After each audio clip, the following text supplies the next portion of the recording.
بسم الله الرحمن الرحيم نحمده ونصلي ونسلم على رسوله الكريم أما بعد فأعوذ بالله من الشيطان الرجيم بسم الله الرحمن الرحيم يا أيها الذين آمنوا كتب عليكم الصيام كما كتب على الذين من قبلكم لعلكم تتقون أياما معدودة صدق الله العظيم. دانیال یہ ٹیبل پیچھے کر دینا. سنیں آج ہم تھے نہیں یہاں پر, کوئی انتظام نہیں کیا, بس ابھی آپ کے سامنے کر. لا الہ الا اللہ استغفر اللہ. اللہ تعالیٰ ہم سب کو رمضان کا مہینہ نصیب فرمائے. اتنی زیادہ برکات رمضان میں نازل ہوتی ہیں کہ جس کا ہم تصور نہیں کر سکتے تصور کہ وہ کتنی زیادہ برکات ہوتی ہے. لیکن چونکہ ہم پہلے سے ذہنی طور پر دماغی طور پر تیار نہیں ہوتے, تو اس لیے ہمارا رمضان ویسا نہیں گزرتا جس طرح گزرنا چاہیے. کہ وہ برکات ایسی چیز ہے جو تجربہ کرنے سے سمجھ میں آتی ہے. میرے ایک ساتھی ہیں ماشاءاللہ ڈاکٹر, کچھ وقت لگا کے آئے جماعت میں, تو کہنے لگے کہ مسجد میں بیٹھنا اور زیادہ بیٹھنا اس کا سنا تھا برکات ہوتی ہے. کہتے تھے مسجد میں اللہ کی برکت رحمت نازل ہوتی ہے. زندگی کتنے سال گزر گئے, کبھی اس کا دھیان نہیں آیا, کبھی اس کا ذائقہ محسوس نہیں ہوا. لیکن اب جب وقت لگا کے آیا ہوں, 2-2, 4-4, 6-6, 7-7, 10-10, 24-24 گھنٹے مسجد میں رہا, تو پھر پتہ چلا اچھا یہ برکات ہوتی ہے. کچھ چیزیں ایسی ہوتی ہیں جو کہ حق الیقین سے تعلق رکھتی ہیں, اس کا صرف علم الیقین سے کوئی تعلق نہیں ہوتا. رمضان برکت والا مہینہ ہے, مجھے بھی پتا, آپ کو بھی پتا ہے. تراویح پڑھنے سے برکات ہوتی ہیں, مجھے بھی پتا, آپ کو بھی پتا. لیکن وہ برکات ہم نے چننی کیسے ہیں, ان برکات کا ہم نے استعمال کیسے کرنا ہے, حاصل کیسے ہوگی. اگر ہم نے ان برکات کو حاصل نہیں کیا تو وہ برکات ہمیں سمجھیں کہ سن رہے ہوں گے کہ برکتوں والا برکتوں والا برکتوں والا ہے, لیکن وہ برکات سمجھ میں نہیں ہے. سنیں گے, محسوس ہوں گی تھوڑی بہت, لیکن جو اس کا اصل ذائقہ ہے وہ اسی بندے کو محسوس ہوگا جو ان کو چکھے گا. حضرت والا فرمایا کرتے تھے کہ ایک ہے آپ کسی کو بتاؤ کہ یہ کباب ہے اور اس کے کھانے میں یہ مزہ, پھر وہ دیکھ رہے کہ ایک آدمی کباب کھا رہا ہے اور وہ مزے مزے سے کھا رہا ہے. اور ایک تیسرا ہے کہ کباب اس کو خود کھلا دیا جائے. ٹھیک ہے, پہلا ہے علم الیقین کہ اس کو پتہ ہے کباب میں ذائقہ ہوتا ہے, فلاں کھانے میں ذائقہ ہوتا ہے, فلاں کھانا بہت ہی ٹیسٹی ہوتا ہے. پھر دوسرا دیکھ رہے تو وہ عین الیقین کہ وہ بندہ بڑے مزے مزے سے کھا رہا. ایک آدمی کباب کھا رہا تو اس کے ساتھ میں آنکھوں سے آنسو بھی نکل رہے تھے, آنکھیں بھی پوچھ رہا ہے, ناک بھی پوچھ رہا ہے کہ بھائی یہ کیسی ڈش ہے جسے آپ کھا رہے ہو ساتھ رو بھی رہے ہو. تو تیرے بیوقوف, یہ مزیداری کے آنسو ہیں, یہ رونے دکھ والے آنسو نہیں ہیں, یہ مزہ آ رہا ہے اس لیے میری آنکھوں میں سے آنسو نکل رہا ہے. اور ایک ہے حق الیقین جو خود اس کا ذائقہ محسوس کرے. تو دیکھو حق الیقین کے لیے آپ کو محنت کرنی پڑے گی. اگر ہم محنت نہیں کریں گے تو عین الیقین بھی ہوگا اور علم الیقین بھی ہوگا کہ رمضان میں برکات ہیں. میں اور آپ سب مانتے ہیں, میرا آپ کا ایمان ہے.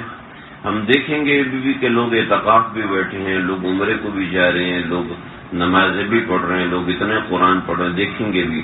لیکن جب تک اس کو خود استعمال نہیں کریں گے اس کی برکات نظر نہیں آتی.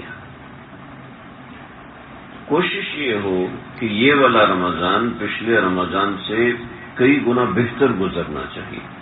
اور اس کی گواہی صرف آپ کی زبان نہ دے رہی ہے, اس کی گواہی ہمارا بنایا ہوا پیپر بھی دے رہا ہو، جو ہم نے پلان بنایا ہے وہ بھی اس کی گواہی دے رہا ہو، جو ہم نے کوشش کی ہے وہ کوشش بھی ہماری گواہی دے رہی ہو، اور ہماری اپنی زندگی اس بات پہ گواہ ہو کہ میں اس رمضان میں بدل گیا ہوں۔ اللہ تعالیٰ نے انسان کے لیے بہت سی چیزوں میں تنوع رکھا ہے۔ تنوع کا مطلب یہ ہوتا ہے کہ قسمیں پیدا کی ہیں۔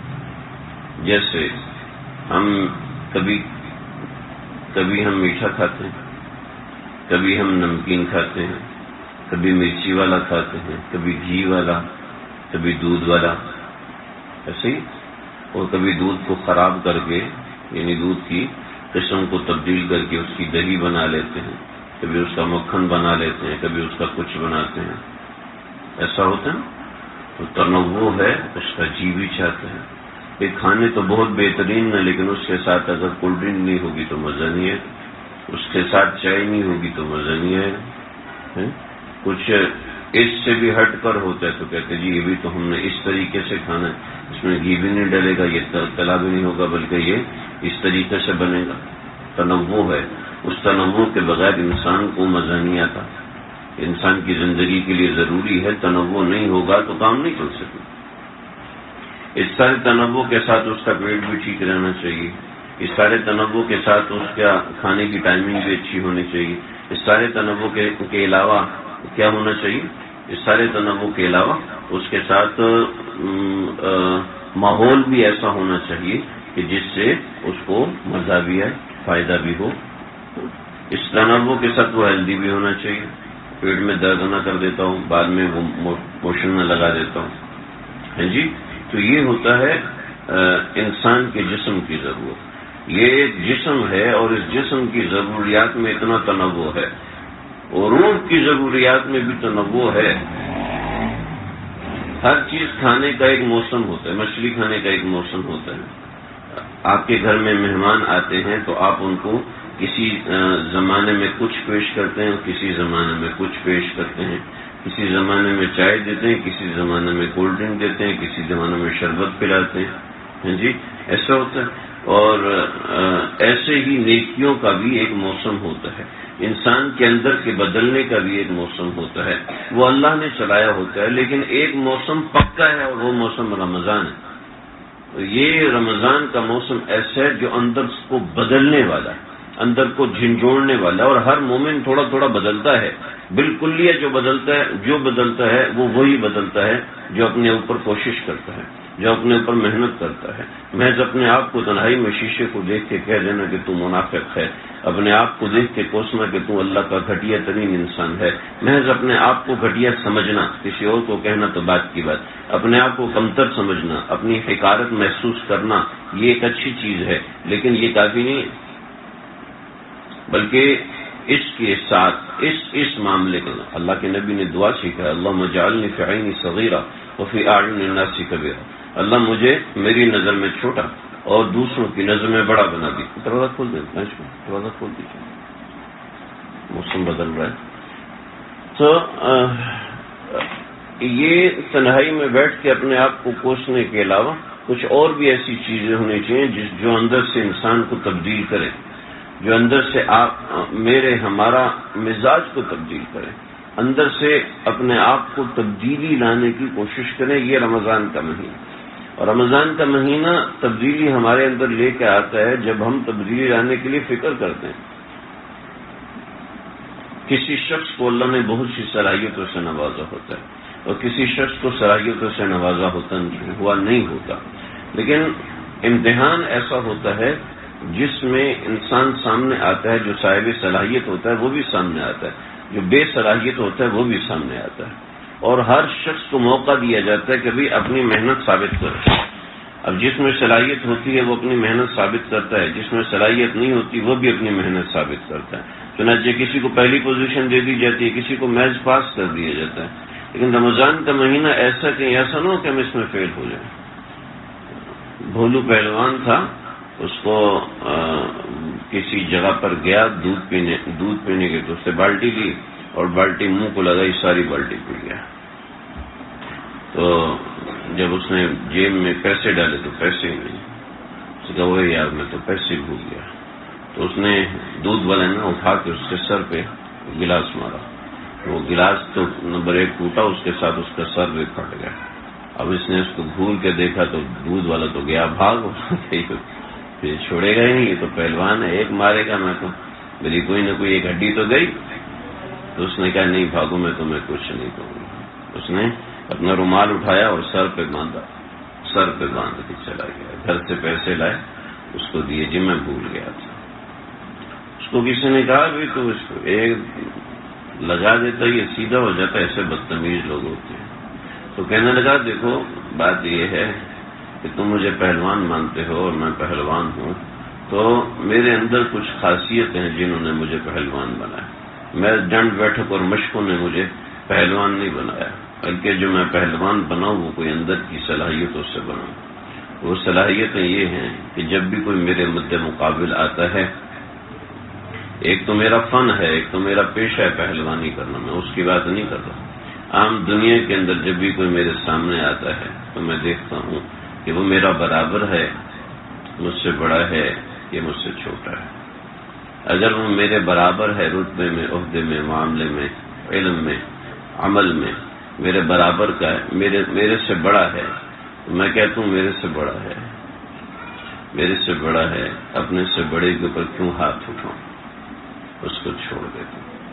جو مجھ سے چھوٹا ہوتا ہے تو میرا دل میں یہی آتا ہے کہ اپنے سے چھوٹے پہ کیوں ہاتھ اٹھاؤں. جو میرے برابر کا ہوتا ہے تو میں کہتا ہوں یہ تیرے برابر کا ہے، آج تو اس کے اوپر رحم کر، کرم کر، اس کو معاف کر دے اور اس سے بڑا عہدہ لے لے.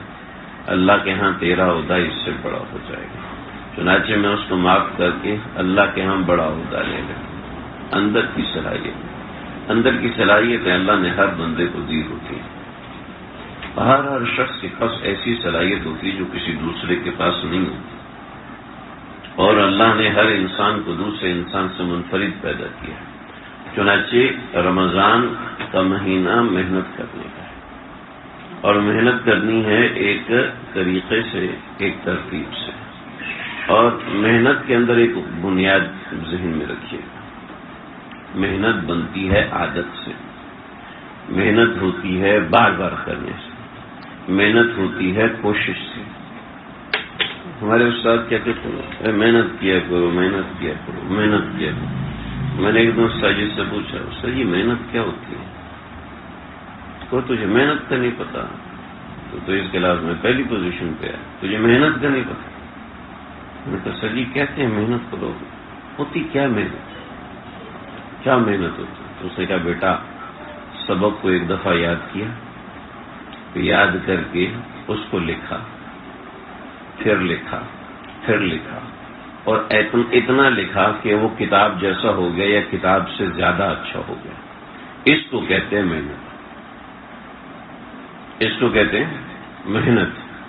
یہ محنت کر کے آنا. اب میں جو سیدھے دماغ کا آدمی تو مجھے یہ وہ جو اصطلاحات ہوتی مجھے سمجھ میں نہیں آتی تھی. آج بھی جو نئی اصطلاحات مجھے نہیں سمجھ میں آتی. جو میں کوئی کورس وورس کرتا ہوں میں انسٹرکٹر کا سر کھا جاتا ہوں یا پھر سائڈ پہ ہو جاتا ہوں. تو اب دین میں محنت کیسے ہوتی ہے یہ تو انہوں نے مجھے بچہ ذہن کے اعتبار سے سمجھا دیا کہ کتاب جیسا ہو جائے یہ کتاب سے بڑھ کے ہو جائے. میں بھی آپ سے کہہ رہا ہوں اور اللہ بھی ہم سے یہی کہہ رہے ہیں، مجھ سے بھی اور آپ سے، ہم سے یہی مخاطب کہ جیسے اللہ نے چاہا ہے ویسا رمضان گزارے.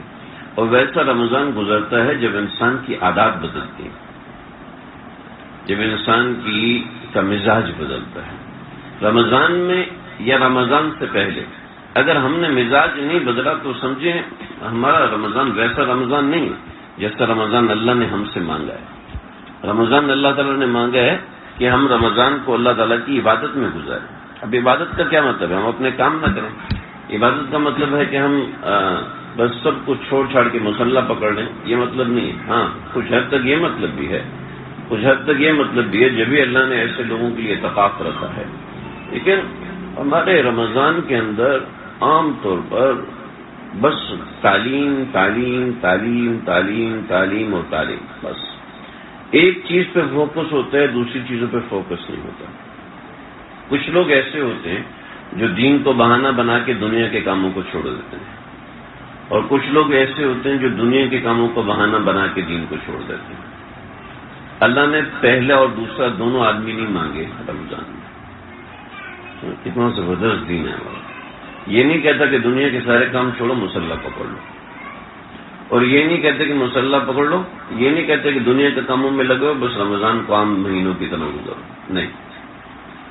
یہ دو قسم کے لوگ اللہ کو نہیں چاہیے، سمجھ رہے میری بات؟ ایک حد تک چاہیے، وہ میں نے بتایا اعتکاف اللہ نے لگایا۔ یہ دو طرح کے لوگ ہم نے نہیں بنے۔ ہم کس طرح کے بنے؟ اس کے لیے رمضان کی تیاری ضروری ہے۔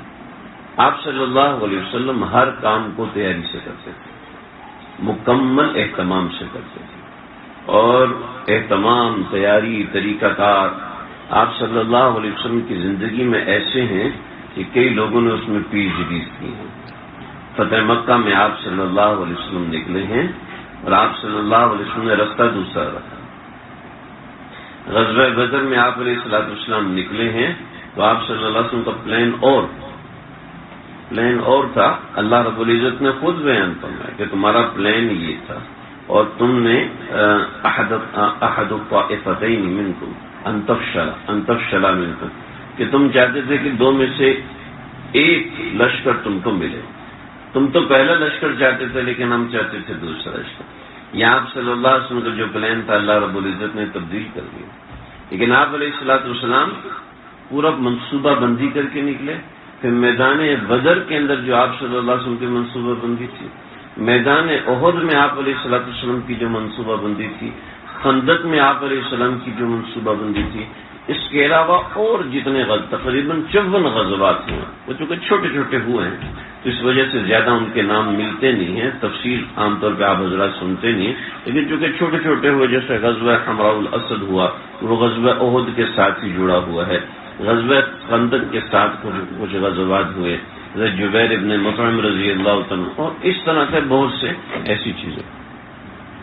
تو آپ علیہ السلام کا طریقہ کار تھا، بھائی آپ نہیں کریں گے، خوشی نہیں ایک سائڈ پہ کرتے کون، مجھے بھی ڈسٹرب کر رہے ہیں، لوگوں کو بھی ڈسٹرب کر رہے ہیں۔ تو آپ علیہ السلام نے رمضان جو گزارا وہ پورے آپ صلی اللہ علیہ وسلم نے ہر عمل پورے منصوبے سے کیا۔ ہم نے رمضان گزارنے سے پہلے کیا منصوبہ بنایا؟ تو میں اور آپ اپنے مزاج سے دیکھیں۔ کچھ لوگ مصروف ہوتے ہیں، نوکری پہ جاتے ہیں، ان کو نوکری سے فرصت نہیں، اور کچھ لوگ فارغ ہیں، جیسے گھر کی خواتین ہیں وہ فارغ، جی ہم فارغ کہاں سے، گھر کا صفائی کرنی ہوتی ہے، کرنا وہ کرنا۔ ہر انسان کے اپنے اوپر موقوف ہے وہ کس چیز کو کتنی اہمیت دیتا ہے۔ انسان اب دیکھیں، گھر کی صفائی ستھرائی یہ ضروری ہے نا۔ مہمان آ جائیں تو صفائی چھوڑ دیتے ہیں بس مہمان آ گئے تو اس لیے آج ہم نے گھر کی صفائی نہیں، ایسا ہوتا ہے۔ آج گھر میں مہمان آ گئے تو اس لیے نا ہم نے کھانا ہی نہیں بنایا، ایسا ہوتا ہے۔ آج مہمان اتنے زیادہ ہیں ہم کپڑے پہننا بھول گئے، ایسا ہوتا ہے۔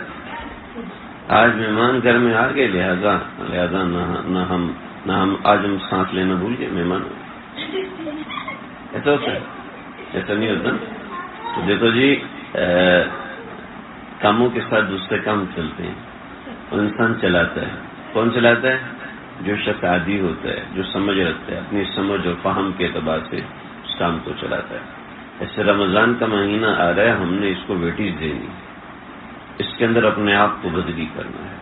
اور رمضان میں بدلی کرنے کا مطلب یہ نہیں ہوتا کہ رمضان میں بدلی کر لی اس کے بعد ان چیزوں کو چھوڑ دیا، بلکہ جیسے حج پہ جاتے ہیں لوگ، تو ہم کہتے ہیں روزانہ کم از کم 5 سے 10 کلومیٹر پیدل چلو۔ 5 سے 10 کلومیٹر پیدل چلو گے تو وہاں پر جب تمہیں 25 سے 30 کلومیٹر چلنا پڑے گا تو مسئلہ نہیں ہوگا۔ اچانک ہی 25 سے 30 کلومیٹر چلنا پڑے گا تو تکلیف میں آؤ گے، پریشانی ہوگی، حالات بگڑیں گے، صحت خراب ہوگی، چنانچہ جاتی دوسرے تیسرے دن بیمار ہو جاتے ہیں اور بستر پہ پڑ جاتے ہیں، نہ عمرے کر سکتے ہیں، نہ زیارات کر سکتے ہیں، بس ہر طرف ایک طرف کونے میں بیٹھے، جی میں تو بیمار ہوں۔ تو زندگی میں اتنا مہنگا کیا ہوا حج کا سفر، اتنی کوشش تو کیا ہوا حج کا، وہ ضائع ہو جاتا ہے، ساری محنت ضائع ہو جاتی ہے، اس لیے کہ پہلے تیاری نہیں کی۔ چنانچہ رمضان آنے سے پہلے اپنے آپ کو کچھ چیزوں کا عادی بنانا۔ رمضان آتے ہی اشراق بھی شروع کر دوں گا، چاشت بھی شروع کر دوں گا، اوابین بھی شروع کر دوں گا، تہجد بھی شروع کر دوں گا، اور ایک بھی شروع نہیں ہوتا۔ کیوں جی؟ اس لیے نہیں ہوتا کہ ہم نے اپنے آپ کو عادی نہیں بنایا ہوتا۔ رمضان میں چند دن باقی ہیں، 4 سے 5 دن بس۔ آج 25 شعبان، اور 25 شعبان تو گزر گیا، 26 شعبان، 3 سے 4 دن آج باقی۔ یہ 3 سے 4 دن ہیں رمضان کے آنے میں، اور ان 3 سے 4 دنوں کے اندر ہم نے اپنے آپ کو تیار کرنا ہے۔ رمضان گزارنے کے لیے اپنے آپ کو تیار کرنا ہے کہ میرے اعمال میں کیا تبدیلی آنی، اور اس اعمال کی تبدیلی کو کاغذ پہ لکھنا ہے۔ ٹھیک ہے جی؟ سمجھ رہے میری بات؟ کریں گے نا بھائی؟ چاہے کوئی بچہ ہے، چاہے بوڑھا ہے، چاہے مصروف ہے، چاہے فارغ ہے، تو چاہے کہ اپنے اعمال کو کاغذ پر۔ میں نے یہ کاغذ عموم میں چارٹ بنایا ہوا، میں نے یہ چارٹ میں نے بنایا ہوا، پچھلے سال بھی دیا تھا میں نے، اس سال بھی میں نے فوٹو اسٹیٹ نکالا۔ میں پہلے اشرے کا چارٹ یہ بنایا، دوسرے اشرے کا چارٹ اس کے پیچھے، تیسرا اشرا، اور پھر یہ 3 اشروں کا موازنہ۔ ٹھیک ہے؟ مجھے بڑی حیرت ہوئی کہ ہمارے جن بہت سے لوگوں نے مجھے اپنے چارٹ بنا کے بھیجے، پاکستان کے لوگ، جو لوگ پاکستان میں ہیں ان کے چارٹ کمزور، اور جو باہر ملک میں ہیں ان کے چارٹ جو ہے، جو باہر کے لوگ ہیں ان کے چارٹ مضبوط اور پاکستانیوں کے چارٹ کمزور۔ مکسر چل رہا ہے بھائی، 21 منٹ 25 سیکنڈ پہ چل رہا ہے، اور کچھ لوگ سن بھی رہے ہیں مکسر کے اوپر، پتہ نہیں کسی کے پاس نہیں آ رہا۔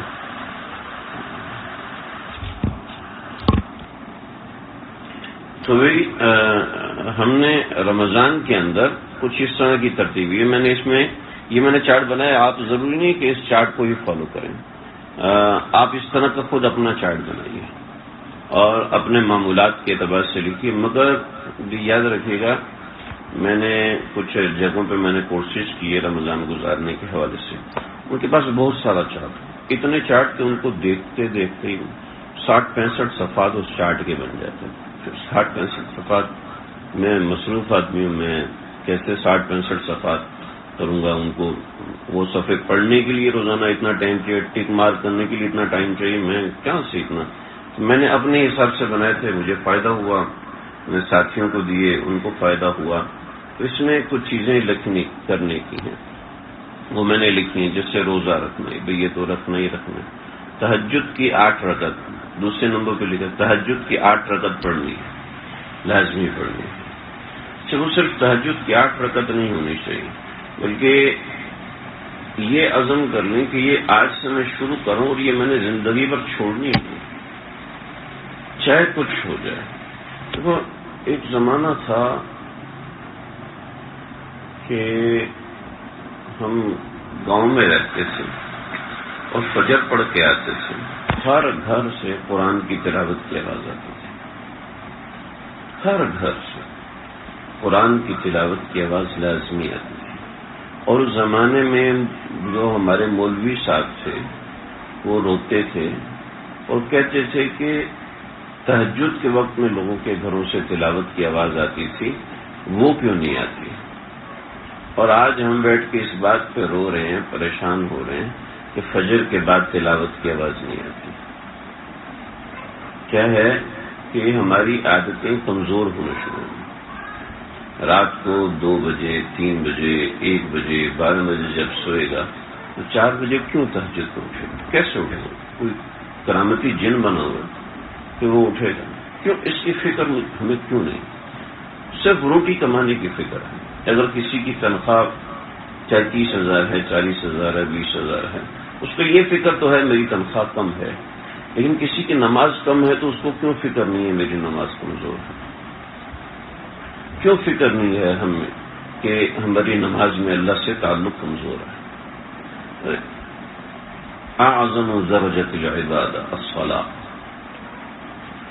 عبادت کا سب سے اعلیٰ ترین درجہ نماز، اعلیٰ ترین درجہ نماز ہے، اور اسی کے اندر ہم اتنے کوتا ہیں۔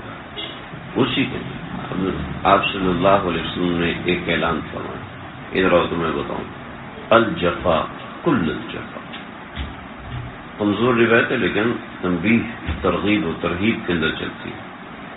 الجفا کل الجفا، تو میں بتاؤں ظلم جو سب سے بڑا ظلم، ظالم جو سب سے بڑا ظلم کرتا ہے وہ کون سا؟ صحابہ متوجہ ہے اللہ کے نبی، یہ کون؟ من سمع النداء فلم یصلی ومن سمع المنادی فلم یصلی، کہ اذان ہو اور وہ مسجد نہ چلے، اذان ہو اور وہ نماز نہ پڑھے، اس سے بڑا ظالم کوئی نہیں۔ پورا کراچی ایسے ظالم بنا ہوا ہے کہ ہمارا یہودی کہتے کہ مسلمانوں کو دیکھتے رہنا، جب ان کی فجر اور ان کے جمعے کا مجمع ایک جتنا ہو جائے تو سمجھ لو یہ ہم سے جیت جائیں گے، ورنہ یہ ہم سے نہیں جیت سکتے۔ ہمیں فرائض کے اندر ہم اتنے کوتاہ ہو چکے ہیں، فرائض کے اندر ہم اتنے نیچے اور پیچھے جا چکے ہیں کہ ہماری قوم فرائض چھوڑنے کی ایسی عادی ہو جائے کہ وہ دھڑلے سے فرائض چھوڑتی ہے۔ تم کون ہوتے ہیں مجھے روکنے والے؟ یہ کون ہوتے ہیں مجھے روکنے والے؟ کوئی ہوتا کون ہے مجھے روکنے والا؟ میری مرضی، میں جو مرضی کروں۔ باپ اپنے بیٹے کو نہیں کہہ سکتا، باپ اپنی اولاد کو نہیں کہہ سکتا، شوہر اپنی بیوی کو نہیں کہہ سکتا، بیوی اپنے شوہر کو کہی۔ حدیث میں آپ کو بتاؤں، آپ صلی اللہ علیہ وسلم نے دعا دی ہے، اس بیوی کو دعا دی ہے جو اپنے شوہر کو تہجد میں اٹھائے۔ اپنے شوہر کو کس میں آپ سے بلوا اس لیے رہا ہوں کہ آج فجر میں اٹھانے کے لالے پڑے ہوتے ہیں۔ دعا دی ہے اس عورت کو جو اپنے شوہر کو تہجد میں اٹھائے اور وہ نہ اٹھے تو اس کے منہ پر پانی کا چھینٹا مارے، اس کے منہ پہ پانی کا چھینٹا مارے۔ آج اگر یہ میڈیا والوں کو بتا دو نا یہ حدیث کو تو کتنے ظالم تھے، آپ کتنے ظالم ہیں کہ نماز پڑھے ہوئے زمانے ہو جاتے ہیں۔ اللہ ہماری حفاظت کرے، مجھے آپ ان سب کو پابندی کرنے والا بنائے۔ تو اللہ کے نبی کا ایک عمل تھا، زندگی بھر یہ عمل آپ نے کبھی نہیں چھوڑا کہ فجر میں اٹھتے تھے اور 8 رکعت نماز آپ صلی اللہ علیہ وسلم کی لازمی ہوتی، یعنی فجر سے پہلے 8 رکعت نماز، ورنہ 12 رکعت نماز، 12 رکعت نفل، یعنی آپ علیہ السلام کا ایک عام عمل تھا، پوری زندگی میں عمل تھا۔ 8 رکعت سونے سے پہلے، 12 رکعت سونے کے بعد، یہ آپ علیہ السلام پڑھا کرتے تھے پابندی کے ساتھ، پوری زندگی یہ عمل رہا۔ کوئی بوڑھا کوئی جوان کیا عذر کرے گا؟ آپ علیہ السلام نے جو اعمال کیے اس سے پیچھے کیا رہ جاتا؟ جب اللہ کے نبی نے کی تو بات ختم نا، لیکن کچھ چپ کر گیا۔ تو تہجد کی 8 رکعت حضرت شیخ الاسلام مفتی تقی السنہ سے فرماتے ہیں یہ اپنے اوپر رمضان میں تو لازمی کر لیں۔ اچھا، دوسرا، سستی ایسی ہوتی ہے رات 12 بجے پیٹ بھر کے کھا لیتے، وہ سحری میں نہیں اٹھنا، ڈائریکٹ فجر میں اٹھیں گے، یہ بھی ایک انتہائی غلط عمل ہے، غلط ترین عمل۔ جتنے انبیاء گزرے سب نے سحری کھائی۔ سحری کھانا سنت ہے، پیٹ خراب ہو رہا ہے تو ایک کھجور کھا لے، پانی کا ایک گھونٹ پی لے سحری کی نیت سے، سحری لازمی کرے۔ اور فجر کا وقت تو ایسا ہونا چاہیے جس میں اہتمام ہو، جس میں التزام ہو اس بات کا۔ ابھی الحمدللہ ہمارا معاشرے میں یہ ناصور نہیں آیا کہ لوگ فجر میں اٹھ کے موبائل دیکھتے ہیں، ابھی الحمدللہ اس سے حفاظت ہے۔ لیکن اتنا ذہن میں رکھیں کہ جس تعداد سے ہمارے ہاں یہ معاملہ چل رہا ہے، جو منشیات سینٹر ہوتے ہیں، ایک ڈاکٹر سے میری ملاقات ہوئی، میں نے کہا نشئی آدمی جو ہے آپ اس کو کیسے کنٹرول کرتے ہیں؟ کہ جو نشے والا آدمی ہوتا ہے اس کا جو سب سے نازک وقت ہوتا ہے وہ ہوتا ہے جب وہ صبح سو کے اٹھتا ہے، جب وہ صبح سو کے اٹھتا ہے اس وقت وہ اپنے نشے کو پانے کے لیے تڑپ رہا ہوتا ہے۔ یہ نشے کی سب سے بڑی علامت ہے۔ جب چائے نشہ بن جاتی تو اٹھتے ہی چائے مانگتے ہیں۔ سگریٹ پینے والے لوگ روزہ کھولتے ہی سب سے پہلے کیا کرتے ہیں؟ کھولنے کے بعد سب سے پہلے باہر جا کے سگریٹ پیتے ہیں کہ بھئی کیا ہے اس کے بغیر رہنے سے۔ اللہ حفاظت فرمائے، کسی کو حقیق نہیں سمجھنا چاہیے۔ لیکن میں نے دیکھا پریشان ہے، کیا کریں، مجبوری، چاہے وہ حج میں، چاہے وہ عمرے میں، چاہے وہ کتنے ہی نیک کام میں، سب سے پہلے ان کا کام ہوگا سگریٹ پینا۔ ایسے ہی یہ جو نشے ہو چکے ہیں نا، موبائل کا نشہ، یہ جو ہو چکے ہیں نا ویڈیو گیم کا نشہ، یہ جو ہو چکے ہیں نا کانٹیکٹس کا نشہ، یہ نشے اتنے خطرناک ہو چکے ہیں کہ ہر چیز کو بھول کے انسان اسی میں لگتا ہے۔ تو صبح اٹھ کے عام طور پہ یکسوئی ہوتی ہے، انسان کا دھیان اور دل و دماغ اللہ کی طرف متوجہ ہوتا ہے۔ تو اس وقت کوشش کریں کہ سب چیزوں سے قطع نظر ہو کر کوشش کریں آج سے عادت ڈلے، آج صبح سے عادت ڈلے کہ صبح اٹھ کے 8 رکعت تہجد پڑھنی ہے، اور فجر کا وقت داخل ہو رہا ہے 5:13، یہ آگے پیچھے کا ٹائم، یہ وقت ہے، تو کوشش کریں کہ 5 بجے اٹھ جائیں، 5 منٹ میں استنجا اور وضو سے فراغت ہوئی اور جلدی سے چند رکعت پڑھ لی، بس یہ کیا، اور اس کے بعد فجر کے لیے چلا گیا۔ اور اس کے بعد جو سوشل کانٹیکٹس ہیں یا پھر کوئی آپ کا کام ہے اس کے لیے آپ کو موبائل دیکھنا ہے، وہ کوشش کریں فجر کے بعد کہ اس سے پہلے یہ نہ ہو، یکسوئی ہو، تعلق اللہ کے ساتھ، دل اللہ کے ساتھ جڑا ہوا ہو۔ ایک آپ کو مزے کی بات بتاؤں، یہ جتنے لوگ اونچے عہدوں پہ ہوتے ہیں، جتنے بھی لوگ اونچے عہدوں پہ ہوتے ہیں، اعلیٰ درجات پر ہوتے ہیں، نہیں واقعہ نہیں تو جھوٹی سفارشوں سے لگے تو میں ان کی بات نہیں کر رہا، جو ایسے پڑھے لکھے اور عجیب و غریب ایجادات والے تمام جتنے بھی لوگ ہیں، چاہے وہ برا آدمی ہو، کافر ہو، چاہے وہ نیک آدمی ہو، حتیٰ کہ پیغمبر ہو، انہوں نے ہمیشہ ایک عمل کیا ہے، اور وہ عمل کیا ہے، تنہائی میں اس چیز کے بارے میں یکسو ہوئے ہیں، تنہائی میں اس چیز کے بارے میں یکسوئی کی ہے، اس سے انسان کا دماغ نئی نئی شکلیں بناتا ہے، نئی نئی شکلیں بنتا ہے، جس کو یکسوئی کہتے ہیں، سمجھ رہے ہیں؟ اور یہ ہر مذہب میں، ہندوازم اٹھا کے دیکھیں وہاں یکسوئی ہے، سکھوں کا مذہب اٹھا کے دیکھیں وہاں یکسوئی کا وقت الگ رکھا، عیسائیوں کا مذہب اٹھا کے دیکھیں وہاں یکسوئی کا وقت الگ رکھا، تو اسلام نے کیسے نہیں رکھا؟ آپ علیہ الصلوۃ والسلام پہ وحی کہاں نازل ہوئی جانتے ہیں نا؟ غار ہرا میں آپ صلی اللہ علیہ وسلم یکسو ہوا کرتے، یا ایھا المزمل قم اللیل الا قلیلا نصفہ او انقص منہ قلیلا او زد علیہ ورتل القرآن ترتیلا انا سنلقی علیک قولا ثقیلا۔ کیا ہے یہ؟ اے مزمل قم، کھڑے ہو، اور رات کو کھڑے لیکن تھوڑا کم کھڑے ہو، پھر کمی کی مقدار نصف ہو، پوری رات نہ کرو، پوری رات نہ کرو، او انقص، تھوڑا سا کم کرو، او زد علیہ، پھر تھوڑا زیادہ کر دو۔ کیا بات ہے، راز و نیاز کی باتیں ہیں، ایسی باتیں ہوتی ہیں، محبوب سے تو ایسی باتیں ہوتی ہیں کہ نصف ہو آدھی رات، او انقص، تھوڑا کم کرو، او زد علیہ، یا اس سے زیادہ کرو۔ کیا بات ہے، کیسی بات ہے؟ یہ ایسی چیزیں، ان آدھی رات آپ صلی اللہ علیہ وسلم کھڑے ہو کے راز و نیاز کریں، کوئی سزا ملی تھی؟ کوئی چیز تو تھی نا۔ یہ جو کرکٹ کے میدان میں کھڑے رہتے ہیں پورا دن، ان کو سزا ملی ہوتی ہے؟ کیوں جی؟ کوئی سوچ بھی سکتا ہے ان کو سزا ملی ہو؟ ان کو لوگ کہتے ہیں انجوائے کر رہے ہیں، ان کو مزہ آ رہا ہے، ان کو یہ ہو رہا ہے، وہ ہو رہا ہے۔ کیا عبادت میں یہ سب نہیں ہوتا؟ عبادت کو تو ہم نے بس سمجھ لی کہ یہ قیام ہے، اتنا لمبا قیام کیسے کریں گے؟ چنانچہ وہ قیام چھوٹے، وہ نمازیں چھوٹی۔ آج جا کے پوچھو پڑھے لکھے لوگوں سے، سورہ یاسین یاد ہے جیسے پاگل ہوئے، بس قل هو اللہ اور انا اعطیناک کا ٹھیکہ ہے ہمارے پاس، بس یہ 2 صورتیں یاد ہیں، اس کے علاوہ قرآن یاد کرنے کی سوچ بھی نہیں آتی، قرآن یاد کرنے کا تصور بھی نہیں آتا۔ کتنے ایسے لوگوں کو جانتے 50 سال کی عمر کے بعد قرآن حفظ کیا اور کر لیا، 4 سال میں، 5 سال میں، 3 سال میں، 2 سال میں بھی کر لیا۔ ہمارے اسٹڈی ان کی والدہ کی عمر 63 سال تھی، 63 سال کی عمر میں 1 سال میں حفظ قرآن کر لیا۔ انسان کرنے پہ ہے تو کر سکتا ہے۔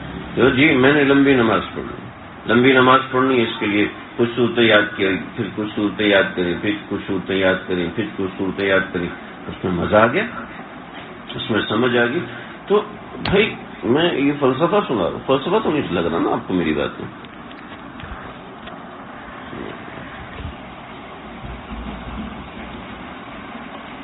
دیکھیں بھائی، میں کوئی فلسفہ نہیں سنا رہا، میں وہ باتیں بتا رہا ہوں جو قابل عمل ہیں اور جن کو عمل میں لا کے لوگوں نے زندگیاں بدلی کی ہیں. یہ بات ہے مولویوں کی باتیں چھوڑو یار. اب یقین کیجئے اپنا ذوق اس سے لگا کر دیکھیں، اپنا ذوق کچھ دیر مسلح سے جوڑ کر دیکھیں. یہ کچھ چیزیں ہیں میں بتا رہا تھا. تہجد اپنے اوپر لازمی کرنا. اپنے اوقات میں کوئی وقت ایسا رکھیں جس میں آپ نے تلاوت کرنی ہے اور کم از کم روزانہ اتنے پارے میں نے تلاوت کرنے ہیں. وہ آپ یہ حساب رکھیں کہ یہ پارے تو کرنے ہی کرنے، اس کے علاوہ میں نے کتنے کرنے. اگر یہ ترتیب رکھیں گے تو پھر شوق بڑھے گا. یہ ترتیب نہیں ہوگی تو شوق نہیں ہوگا، شوق نہیں بڑھے گا. شوق بڑھے گا اس ترتیب کو کرنے سے. کتنے ایسے حضرات ہیں جنہوں نے زندگیاں قرآن کے ساتھ لگیں، زندگیاں قرآن کے ساتھ جوڑی اور ان کی زندگیوں کو قرآن نے کیسے بدلی کیا، کیسے ان کی زندگی میں رونگٹے کھڑے ہوئے، کیسے ان کے حالات زندگی بدلے. قرآن سے تعلق ہے. جب بندہ قرآن سے تعلق بناتا ہے اللہ سے تعلق خود بنتا ہے.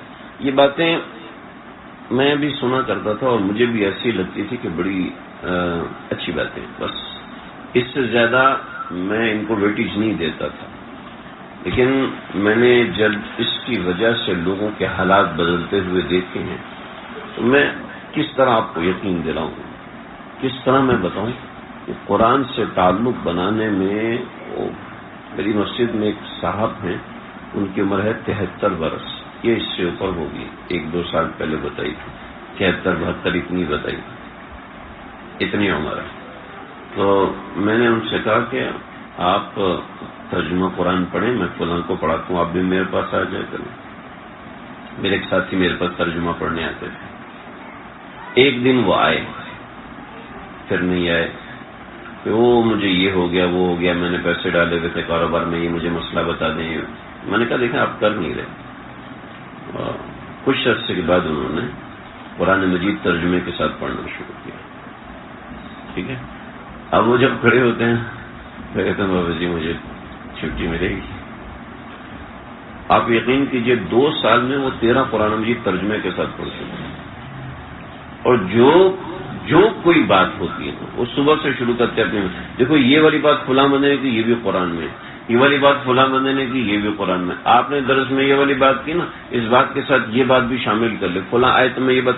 وہ آدمی جس نے ابھی 1 سال پہلے قرآن کا ترجمہ سیکھنا شروع کیا ہے وہ اپنی ساری زندگی کو قرآن میں دیکھ رہا ہے. اچھا یہ دیکھو یہ میں آج قرآن لے کے میں نے یہاں پہ اشارہ لگایا، ایک نشان لگایا، یہ واقعہ میرے ساتھ زندگی میں اس موقع پہ ہو، یہ واقعہ اس موقع پہ ہو، یہ واقعہ اس موقع پہ. اچھی پھر میں اس کے حالات دیکھ کے حیران کہ یا اللہ آپ نے اس بندے کو کیسا تعلق دیا قرآن کا، اور میٹرک پاس بھی نہیں ہے.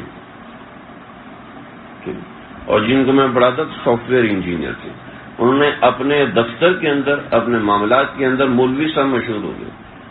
صرف 6-7 پاروں کا ترجمہ پڑھا دیتا. سب ہمارے دفتری امور تو قرآن نے کھولے ہوئے، سارے دفتری امور تو قرآن نے سمجھائے ہوئے، اور ہمیں کہیں اور جانے کی ضرورت کیا کہ اتنی واضح آیت بول کے بتا رہی ہے بھائی یہ تیرے دفتر کے لیے، یہ تیرے گھر کے لیے، یہ تیری دکان کے لیے، یہ تیری جب تو گاڑی چلاتا نہیں اس کے لیے. یعنی ایسی ایسی چیزیں حقیقت بالکل ایسے لگتا ہے یہ آیت آج کے لیے نازل ہوئی ہے. بس اس کو دیکھنے کی ضرورت. ہم نے تو زندگی بھر بس ایسے بس قرآن مجید پڑھنے کی کتاب ہے، اس کا ترجمہ اس کو سمجھنے کی بھی ضرورت ہے. خیر قرآن سے جب انسان تعلق بناتا ہے نا تو قرآن انسان سے باتیں کرتا ہے، بتا رہا ہوتا ہے ہاں یہ اس میں یہ مسئلہ ہے، اس میں یہ مضمون ہے، اس میں یہ چیز ہے، اس میں یہ چیز ہے. لیکن یہ اس وقت ہوگا نا جب ہم اس کو کوئی تھوڑا سا وقت دیں گے. تو اس کو تھوڑا سا وقت دینے کو ہی تیار نہیں ہے. اپنے کھانے پینے کی اور اپنے دفتری مصروفیات، اپنے روزی کمانے کی مصروفیات میں لگے ہوئے ہیں بس اس کے علاوہ اور کچھ نہیں. تو بھائی اس رمضان میں اور رمضان سے پہلے تھوڑا سا اپنے آپ کو تیار کریں، ذہن بنائیں، وقت طے کریں، کاغذ پہ لکھیں. صرف ایسے دماغ میں نہیں بنانا، کاغذ میں لکھنا میں نے کیا کرنا ہے اس کے اندر، اس مہینے میں مجھے کرنا کیا ہے. پڑھائی کے ساتھ میرے یہ کام. آپ بہت زیادہ مصروف ہو سکتے ہیں، بہت زیادہ مشغول ہو سکتے ہیں. اور اچھی بات ہے انسان جتنا زیادہ مصروف، جتنا فارغ ہوتا ہے اتنا بیکار انسان ہوتا ہے. لیکن بھائی دیکھو اپنے آپ کو اس کے ساتھ مشغول کرنا ضروری ہے. اگر ہم نے رمضان کی اہمیت کو سمجھنا ہے تو بھئی یہ بڑا ضروری ہے. یہ تھوڑی سی میری آج کی بات تھوڑی بورنگ ہو رہی ہے، میں سمجھ رہا ہوں، لیکن میں اس سے آج نکل نہیں سکتا. یہ بہت ضروری چیز ہے. اپنا تعلق قرآن سے بنائیں، اپنا تعلق نماز سے بنائیں. نماز جیسی اہم عبادت اور کوئی نہیں. نہ حج ہے، نہ عمرہ ہے، نہ ہی کوئی اور عبادت، نہ ہی روزہ ہے. سب سے بڑی عبادت، سب سے بڑی، سب سے اہم عبادت نماز ہے.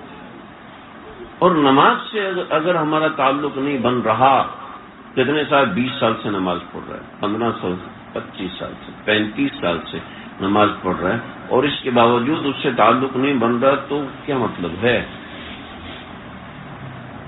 عثمان تھا ایک آدمی کا نام، تاتاری تھا. یہ آیا اور 2 لشکر آپس میں لڑ رہے تھے. ایک لشکر مسلمانوں کا تھا اور ایک لشکر ان کے دشمنوں کا تھا. تو یہ ترک مسلمان تھے.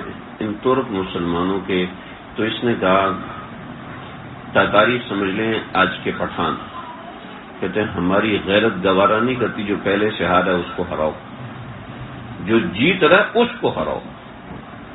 کیسا دماغ ہے؟ دماغ کیا؟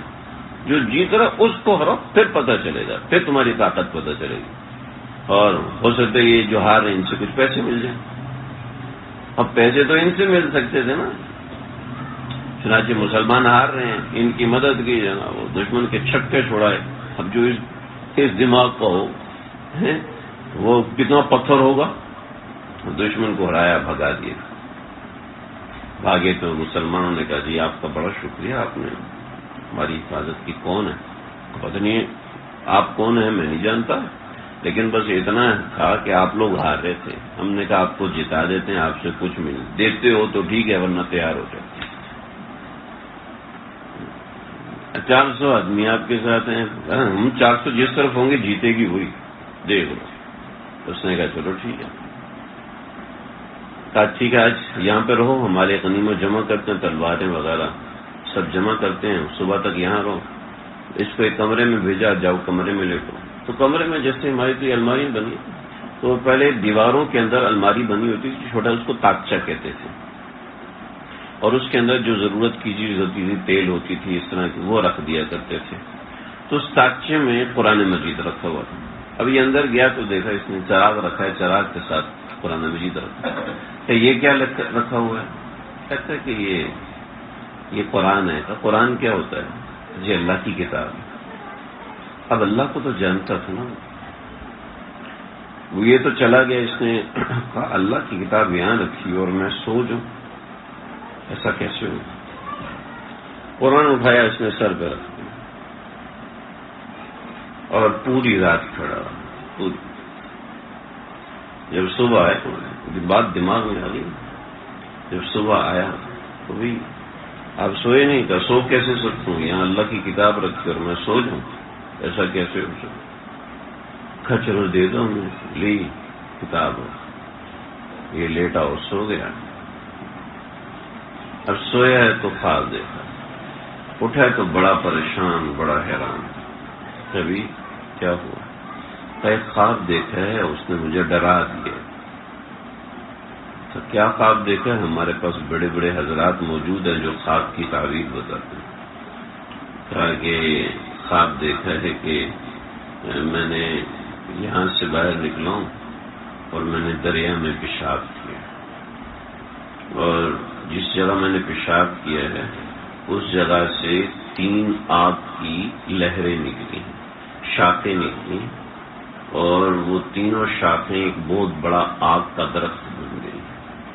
اور پھر یہ آگ کا درخت پھیلتے پھیلتے پھیلتے پھیلتے پوری دنیا میں پھیل گیا.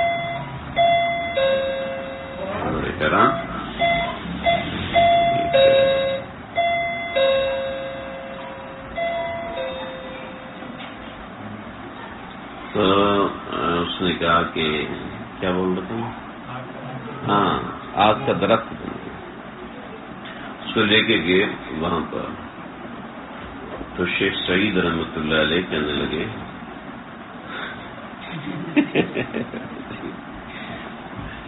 تو شیخ سعید رحمۃ اللہ علیہ فرمانے لگے کہ بھائی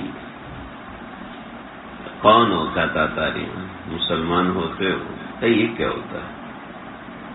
افعال کی تعبیر ہوتا نہیں، پہلے اسلام کے بارے میں سمجھو، اس کو اسلام کے بارے میں سیکھا، اسلام مذہب برحق ہے، اس قرآن پڑھ کے سنایا۔ اچھا یہ ہوتا ہے مسلمان، مجھے تو نہیں۔ قصہ مختصر اسی مجلس میں ہوا مسلمان، تو بادشاہ کو جو مسلمانوں کا تھا اس کو شیخ سعید نے فرمایا کہ بھئی دیکھ لو، اس نے جو خواب دیکھا ہے نا بڑا خطرناک خواب ہے، تم اپنی بیٹی سے شادی کرتے ہو یا میں اپنی بیٹی سے شادی کروں؟ کیا کیوں؟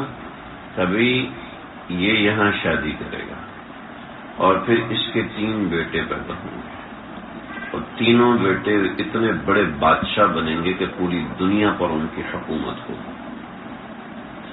کچھ حضرات نے دوسرے طریقے سے واقعہ کو مچھلی فروش والا واقعہ لکھا، میں نے یہ واقعہ سنا پڑا ہوا، تو کہا کہ یہ تین بیٹے اس کے ہوں گے اور یہ تینوں بہت بڑے بادشاہ بنیں گے۔ ٹھیک، یہ جو خلافت عثمانیہ ترکی کے اندر 1923 میں ختم ہوئی، یہ وہی عثمان اس کا جد امجد تھا، یہ اسی کے نام پر بنا، کہ صرف قرآن کا احترام کیا اور اللہ تعالیٰ نے کمال درجے کی اللہ نے سلطنت عطا فرمائی۔ تو تعلق بنانے سے بنتا ہے، تعلق بنانے کے لیے کوشش کرنی پڑتی، کوشش کے بغیر کہیں کوئی تعلق بننا ممکن نہیں ہوتا۔ تو ہمارا نمازوں میں اللہ سے تعلق نہیں۔ ایک عیسائی مسلمان ہوا، میں بچپن میں ایک اللہ والے بزرگ تھے، پروفیسر صاحب تھے، تو ایک دن آئے مسجد میں اور رو رہے ہیں، وہ مسجد کا ڈیسک لے کے نا اس پہ بیٹھ کے کتابیں لکھتے تھے، وہ کتابیں چھاپتے تھے، انہیں کو بیچتے تھے، کتابیں ان کی چلتی تھی، ہلکا ان کا تھا، تو وہی ان کا روزگار تھا۔ تو بیٹھے ہوئے رو رہے ہیں، تو میں تو بچہ تھا، کیا کہتا، تو ہمارے چند ایک ساتھی جو ان کے ساتھ بیٹھتے تھے وہ آئے، اب وہ کتنے بڑے آدمی تھے، میرے ایک ماموں ہیں، وہ گاؤں میں رہتے تھے، تو کراچی میں امی لوگوں سے ملنے کے لیے آئے، ٹھیک ہے، اور امی لوگوں سے ملنے آئے تو مسجد میں گئے، تو مسجد میں ان کو دیکھا، تو میرا پوچھا یہ کون ہے؟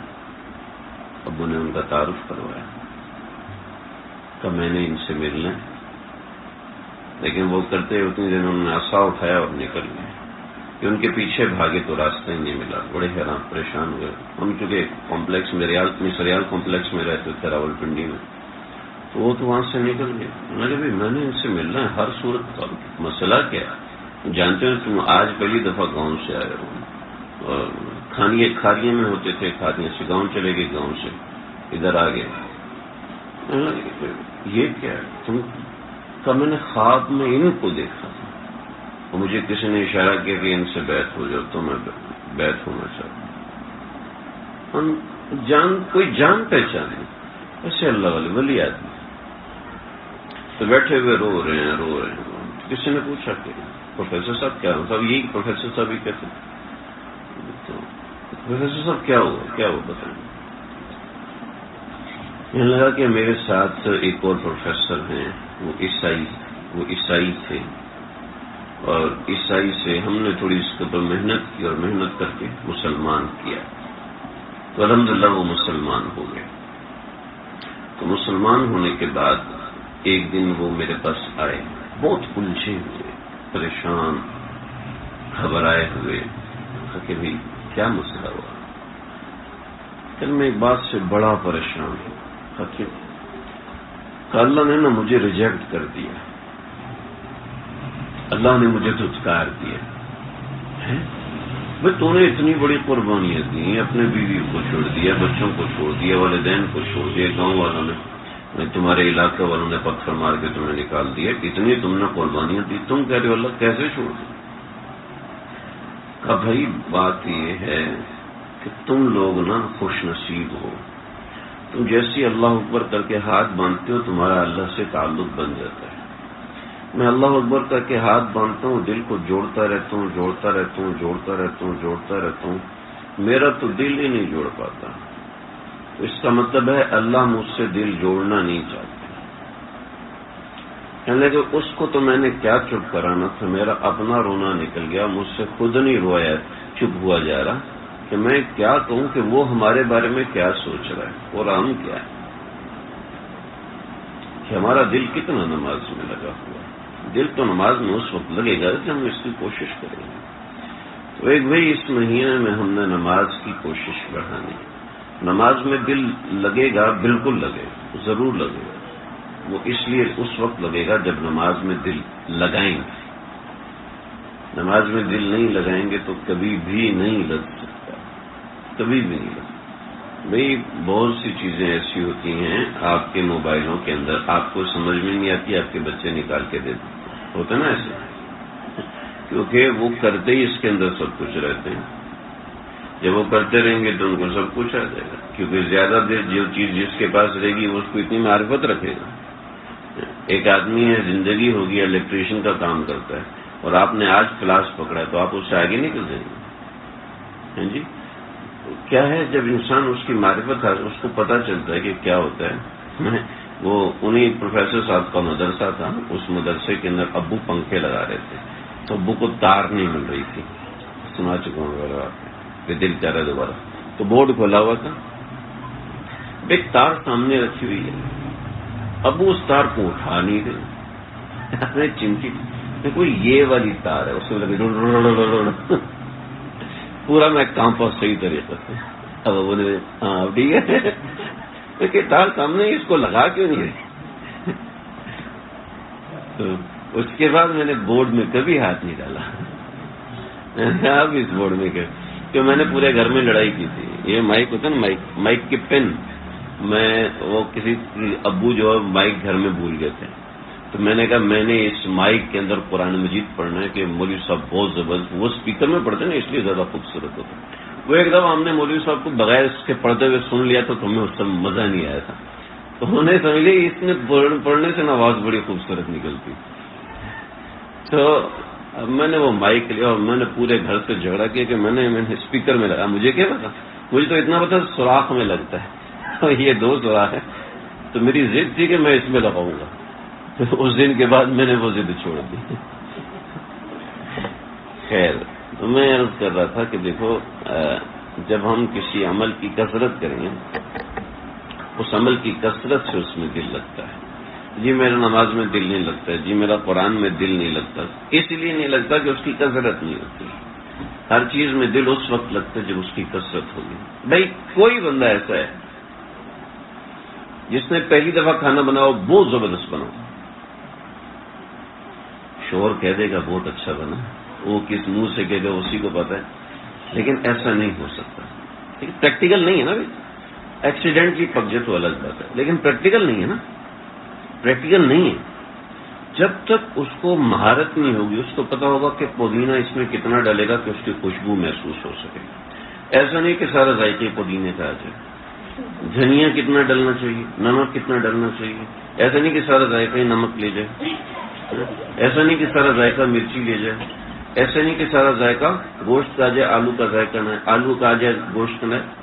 اس کو آہستہ آہستہ مہارت ہوگی, ٹیسٹ کا پتہ چلتا ہے. اچھا اس میں یہ چینج کرنا ہے, اس میں یہ, اچھا اوپر سے یہ کچا ڈالنا ہوگا تاکہ اس کا اتنا, اس کو مہارت ہوتی ہے کام کو کر کر کے. جب وہ کرتا رہتا ہے تب اس کے ہاتھ میں صفائی پیدا ہوتی ہے. بیان ہی عبادات میں بھی یہ, دیگر معمولات اور ذکر اذکار میں بھی یہی ہے کہ جب انسان اس کو کرتا رہتا ہے تو رسوخ حاصل ہوتا ہے. اس کے بغیر نہیں ہوتا رسوخ حاصل. ایسے نہیں کوئی آج ہی بیٹ پکڑے گا اور ہر بال پہ چھکا مارے گا اور انٹرنیشنل پلیئر بھی بن جائے گا. محنت کرے گا, کوشش کرے گا, پھر آگے بڑھے گا. ہمارے کوچ تھے, انہوں نے کہا جی کون کون, وہ اس زمانے میں ٹیم ہوتی تھی پتہ نہیں انڈر 19 کون کون اس میں جانا چاہتا ہے. سب نے ہاتھ کھڑے کر لیے. کہا بالکل جاؤ, میں کسی کو نہیں روکوں, لیکن میرے مطالبات پورے کرو. تو پاگل سے کرکٹ کے لیے پاگل بھائی پاگل ہوتا ہے، ہر نوجوان پاگل ہوتا ہے جو کھیلتا ہے، اس کو ہر بندہ پاگل ہوتا ہے۔ روزانہ گراؤنڈ میں آتے ہی سب سے پہلے 7 راؤنڈ لگانے، ایک کیچ چھوٹا، ایک بال مس ہوئی، ایک یہ ہوا، ایک یہ ہوا، یہ اس نے تقریباً 23 جرم بتائے۔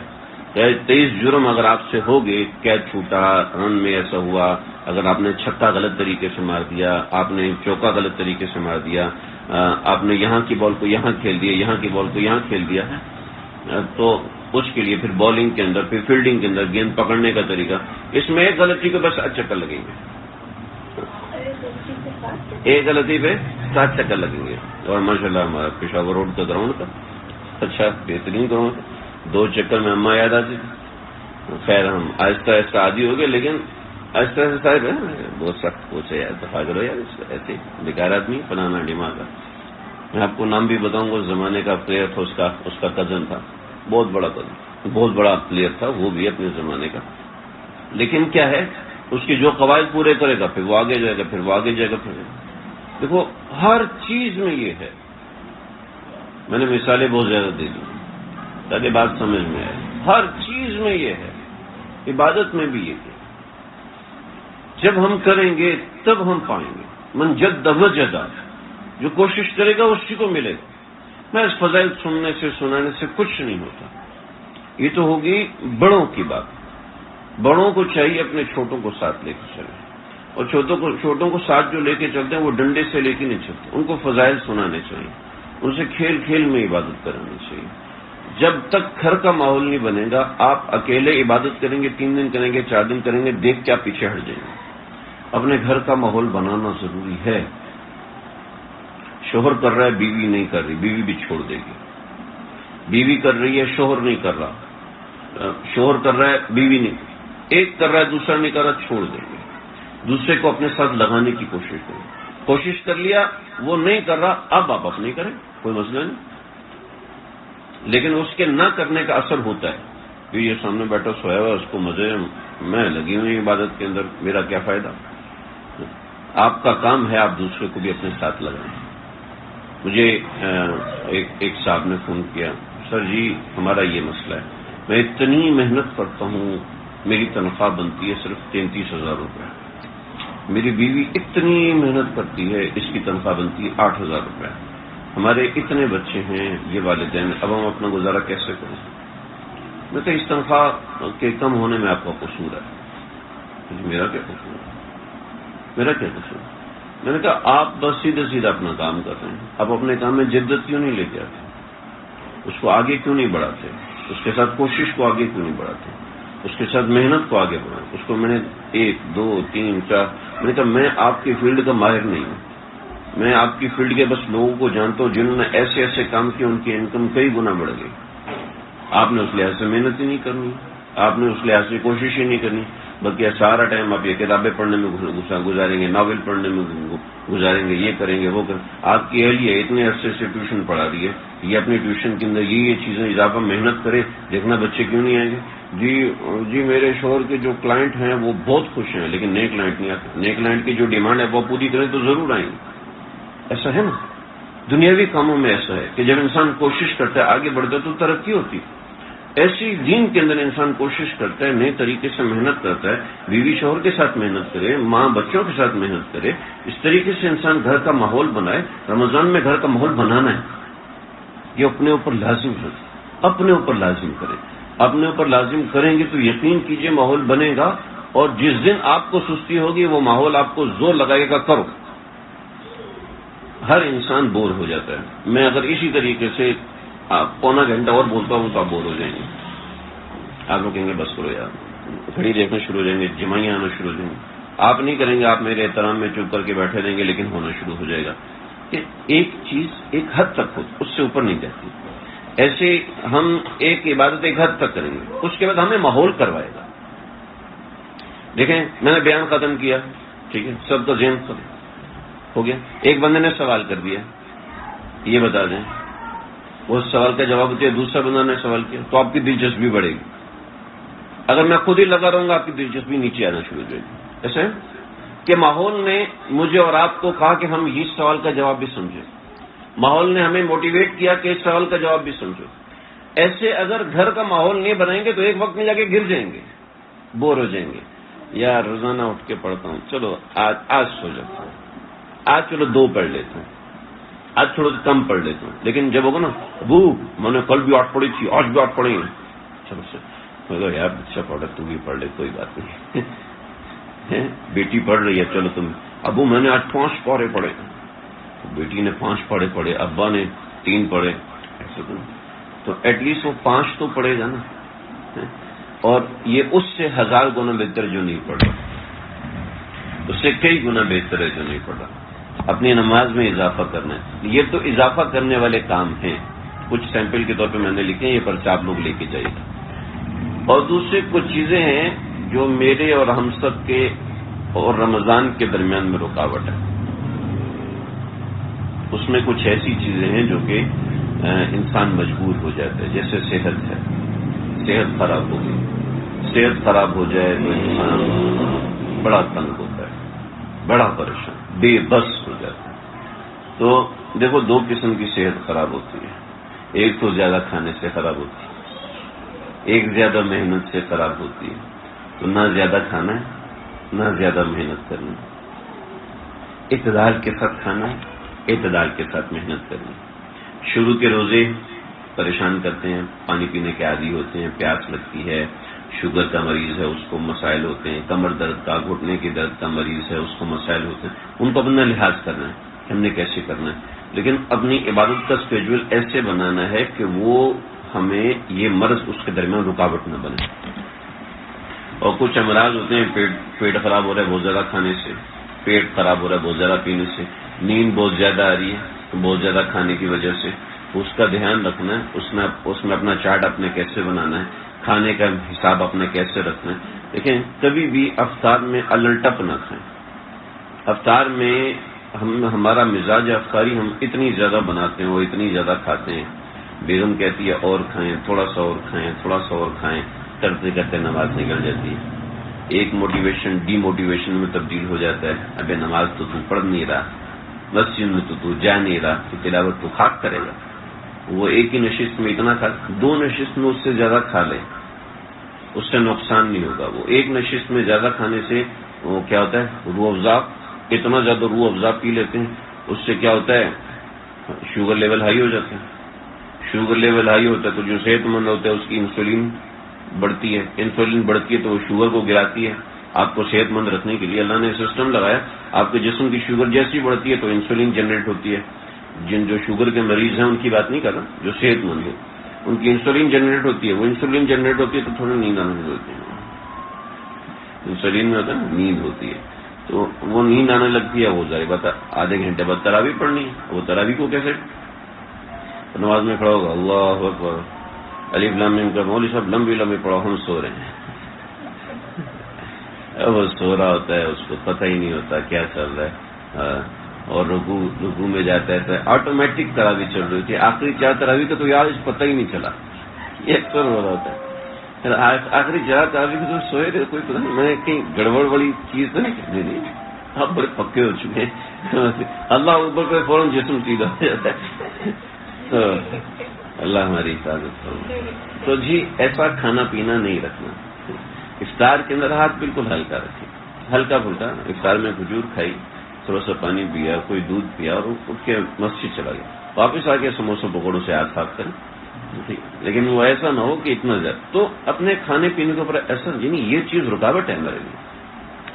اور اس سے کیا ہوتا ہے, شہری پہ فرق پڑتا ہے, پھر دن کے کھانے میں فرق پڑتا ہے. جو اطباء بتاتے ہیں اس کے حساب سے کریں. میں کوئی طبیب نہیں ہوں کہ میں یہ بتاؤں جی الائچی کھایا کرو, اس وقت میں دودھ پیا کرو, اس وقت میں دہی کھایا کرو. یہ آپ حضرات اپنے حساب سے دیکھیں. لوگوں کے تجربات ہوتے ہیں اپنے, تو اب بڑے بوڑھوں کے تجربات ہوتے ہیں, ان کے تجربات سے فائدہ اٹھانا چاہیے کہ بھئی اس وقت میں دہی کھا لیا جائے, اس وقت میں یہ کھا لیا جائے, تو اس سے کیا ہوتا ہے, اس سے یہ پیاس نہیں لگتی ہے, ان سے فائدہ اٹھایا جائے. کہ اس سے طب نبوی میں آپ صلی اللہ علیہ وسلم کی جو خوراکیں لکھی ہیں, اللہ اکبر, ہم اس کو ذرا دیکھیں, اس کو سمجھیں تو عجیب چیز ہے کہ طب نبوی میں آپ صلی اللہ علیہ وسلم کی غذاؤں کے چارٹ بنے کہ اب آپ صلی اللہ علیہ وسلم فروٹ استعمال کرتے ہیں, کھجور استعمال, فروٹ مطلب کھجور استعمال کیا کرتے ہیں. اور کھجور میں پروٹین لیول اور شوگر لیول کس قدر, تو اس لحاظ سے ہم نے روزے میں اپنی ڈائٹ کو کنٹرول کرنا ہے کہ اس سے ہمیں ایسا نہ ہو کہ نیند بہت زیادہ آئے اور ایسا نہ ہو کہ کمزوری بھی بہت زیادہ ہونے لگے، اور خاص طور پر جو بیمار ہیں ان کو تو ڈاکٹر کے حساب سے ڈائٹ دیکھنی۔ تو خیر یہ کچھ چیزیں ہیں، صحت انسان کے سامنے بہت بڑا رکاوٹ ہوتی ہے، اس کا دھیان رکھنا۔ ایک بہت بڑا رکاوٹ نیند، شروع میں بالکل بھی نیند نہیں کرتے اور درمیان میں بہت زیادہ نیند کرتے ہیں، یہ بہت بڑی رکاوٹ ہے۔ روزانہ 6 گھنٹے کی نیند پوری کرنی ہے، 6 سے 7 گھنٹے کی نیند روزانہ پوری کرنی ہے، چاہے کچھ بھی ہو جائے۔ آپ یاد رکھیے گا، نیند ایک بیس ہے پورے رمضان میں، جو میرا چھوٹا سا تجربہ ہے اس سے بتاؤ، نیند ایک بنیاد ہے، اس کی بنیاد پہ آپ کا رمضان اچھا گزرے گا، اس کی بنیاد پہ آپ کا رمضان بہت برا گزرے گا۔ اگر آپ کی نیند خراب چل رہی ہے تو آپ کا رمضان آج تو اچھا چل رہا ہے، کل پرسوں ترسوں ضرور خراب ہوگا۔ آپ کی نیند صحیح چل رہی ہے، آج آپ کا دن خراب گزرا ہے، کل انشاءاللہ صحیح ضرور گزرے گا، ضرور صحیح گزرے گا۔ نیند بہت بڑی رکاوٹ ہے، اس کو 6 سے 7 گھنٹے کی نیند لازمی لیں، جس میں ایک نیند 4 سے 5 گھنٹے کی تسلسل والی ہونی چاہیے۔ اگر آپ کو 2 بجے سو رہے ہیں، 4 بجے اٹھ رہے ہیں، پھر فجر کے بعد 2 گھنٹے سو لیا، پھر زہر کے بعد، ایسا نہیں، ایک نیند تسلسل والی، ایک نیند بڑے سے چھوٹی ہو جائے، 4 سے 5 گھنٹے کی نیند لازمی ہو کہ میں رات کو اتنی عبادت کروں گا، اتنی دیر کھڑا ہوں، رات کو نہ کھڑے ہوں، آپ نہ کھڑے ہوں۔ 9 بجے 10 بجے تراویح ہوگی، 8:30 بجے نماز شروع ہو جائے گی، 9:30 بجے تراویح ختم ہو جائے گی، 10:30 بجے آپ سو جائیں اور صبح 3 بجے اٹھ جائیں، 4 بجے اٹھ جائیں، اس حساب سے کہ رات کی نیند ضرور لیں۔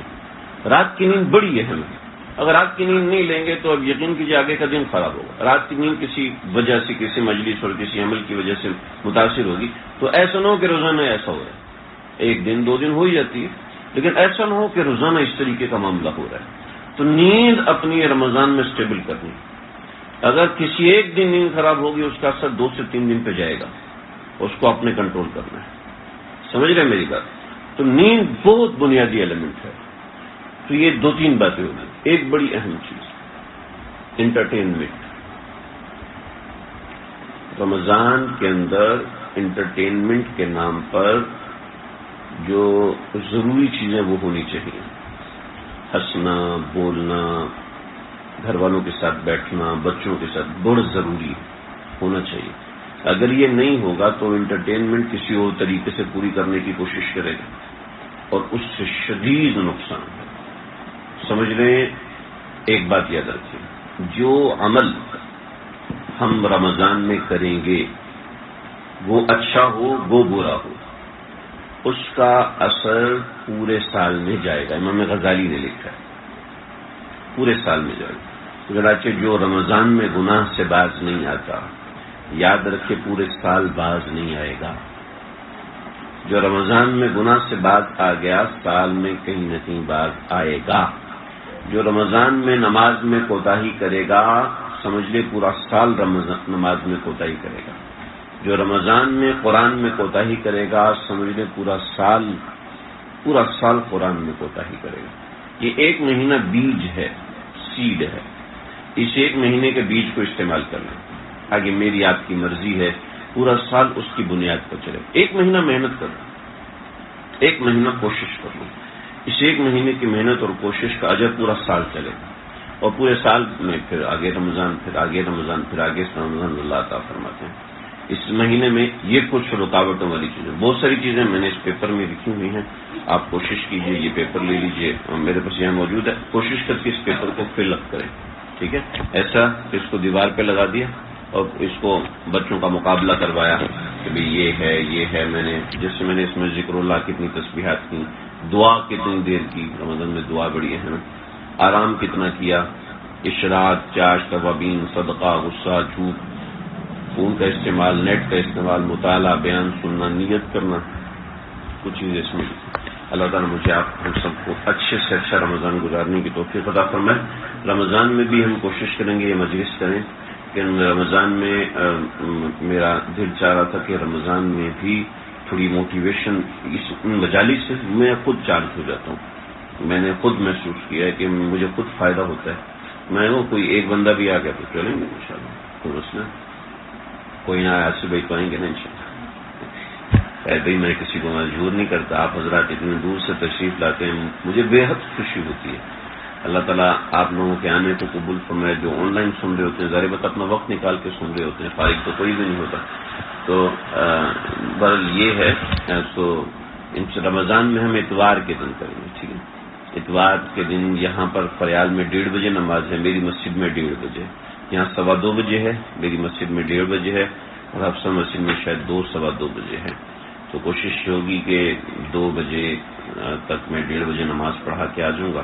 تقریباً سب جگہوں پر 1:30 بجے نماز ہوتی، تو رمضان میں اتوار کے دن سڑکیں خالی ہوتی ہیں۔ میں چونکہ جامعہ تشامیہ جاتا ہوں ظہر میں، وہاں پر میرا 20 دن تک بیان ہوتا ہے، تو میں وہاں سے اتوار کے دن کے بیان کی چھٹی کروں گا۔ اتوار کے دن ہم انشاءاللہ 2 بجے سے 3 بجے تک بس کوشش ہوگی 1 گھنٹہ جو ہے تھوڑی سی ترغیب کی، 1 گھنٹہ تو میکسیمم ہوتا ہے دعا وغیرہ کو ملا کے، 2 سے 3 بجے تک انشاءاللہ اتوار کے دن رمضان کے اندر ہماری ترتیب ہوگی۔ جو پہلا اتوار ہوگا غالباً جمعرات کو رمضان یا بدھ کو رمضان شروع ہو جائے گا، تو جو پہلا اتوار ہوگا تو انشاءاللہ اس پہلے اتوار کو ہم درس کریں گے۔ اللہ سمجھیں۔ بسم اللہ الرحمن الرحیم، الحمد للہ رب العالمین والصلاة والسلام علی سید الانبیاء والمرسلین نبینا محمد وآلہ وصحبہ اجمعین۔ اللہ جو کہا سنا، کہنے والا بھی محتاج ہے، سننے والے بھی محتاج ہے۔ اے اللہ ہم سب کے لیے بڑی بنا دیجیے، سب کو اپنے پیار کے قابل بنا دیجیے، عقل سلیم، قلب سلیم، فہم سلیم عطا فرمائیے۔ آپ نے اپنا نام لینے کی توفیق عطا فرمائیے۔ اے اللہ اس کے تقاضوں پر عمل کرنے والا بنا دیجیے، اللہ اس کے تقاضوں پر عمل کرنے والا بنا دیجیے۔ اے اللہ رمضان کو تیاری کر کے گزارنے والا بنائیے، اے اللہ رمضان کو تیاری کر کے گزارنے والا بنائیے۔ اے اللہ صبح سے لے کے شام تک، شام سے لے کے صبح تک اپنی نافرمانی سے بچائیے، اپنے در پہ حضوری دینے والا بنائیے، اپنے در پہ سجدوں والا بنائیے، اپنے دربار میں حاضر ہونے والا وہ فرمان بردار بن کے حاضر ہونے والا بنائیے۔ اے دونوں جہانوں کے پروردگار، دونوں جہانوں کی خوشیاں عطا فرمائیے۔ جو لوگ بیمار ہیں اللہ ان سب کو شفاء کلی عطا فرمائیے، صحت کاملہ عاجلہ مستمرہ عطا فرمائیے۔ جو گھروں میں بیمار ہیں، ہسپتالوں میں بیمار ہیں، جن کے پاس علاج کے پیسے ہیں، جن کے پاس علاج کے پیسے نہیں، اللہ ان سب کو شفاء کلی سے نوازیے، اللہ ان سب کو شفاء کلی سے نوازیے۔ اللہ جن دعاؤں کا کہا ہے ان کی بھی دعائیں قبول فرمائیے، جو نہیں کہہ سکے اللہ ان کی دعائیں بھی قبول فرمائیے۔ ہمارے آج سے بھائی 15 سال اولاد کی دولت سے نواز دیجیے۔ ہمارے نعمان بھائی کے بیٹے عبداللہ کو، حسن کو، ان کے والدین کو اللہ جملہ حاجات پوری فرمائیے، تکالیف کو دور فرمائیے۔ ہمارے ڈاکٹر خالد محسن اے اللہ ان سب کی جملہ مقاصد حسنہ پورے فرمائیے۔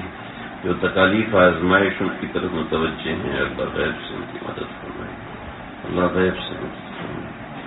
ربنا تقبل منا انك انت السميع العليم وتب علينا انك انت التواب الرحيم، وصلى الله تعالى على خير خلقه محمد وآله وسلم۔